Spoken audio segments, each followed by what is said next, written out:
¿Quién es el colombiano con más goles en la Champions? En el tercer puesto está Duván Zapata. En 2013, con la camiseta del Nápoles, se encargó de marcarle al Marsella en fase de grupos. Para el siguiente partido cambió de club y ahora estaba en el Atalanta, donde anotó contra el Shakhtar Donetsk de cabeza en fase de grupos. Contra el Midtjylland anotó de derecha también en fase de grupos. A el Ajax le marcó el primero con remate de cabeza y el segundo con la pierna derecha en fase de grupos. Al Manchester United le marcó de izquierda en fase de grupos. Lo mismo hizo con Young Boys en fase de grupos y su última anotación fue contra el Villarreal con tiro de derecha en la fase inicial. En el segundo puesto se ubica Falcao. En septiembre de 2009 logró celebrar con la camiseta del Porto ante el Atlético de Madrid en fase de grupos. También le marcó al Apoel de derecha en fase de grupos. En diciembre volvió a marcarle al Atlético en la primera fase y finalizó con el Arsenal en octavos de final. El colombiano cambió de camiseta y con la del Mónaco le marcó al CSKA de Moscú en fase de grupos. Siguió con el Manchester City en octavos de final. También anotó contra el Borussia Dortmund en cuartos. Hizo lo mismo contra el Beşiktaş en fase de grupos. Le convirtió también al Leipzig en fase de grupos y su último gol se lo marcó a su antiguo club, el Oporto, en la primera fase.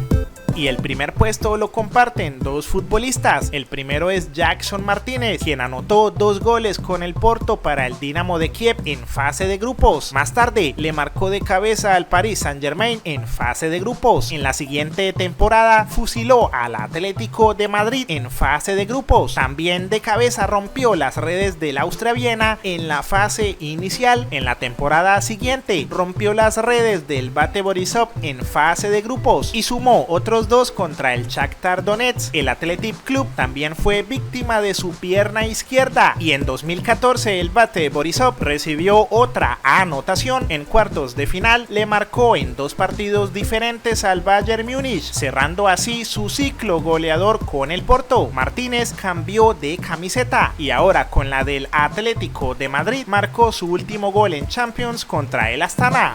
Y por último, Luis Díaz le marcó al City en fase de grupos, al Marsella en la misma instancia y al Milan en 2 encuentros diferentes de la fase de grupos. Díaz se pasó al Liverpool y le anotó al Benfica en cuartos de final y al Villarreal en semifinal. En la siguiente temporada anotó contra el Napoli en fase de grupos y en la siguiente al Bayer Leverkusen por última vez con el Liverpool. Con la camiseta del Bayern Múnich le anotó al Club Brujas en fase de grupos y sumó sus goles número 12 y 13 contra el Paris Saint-Germain.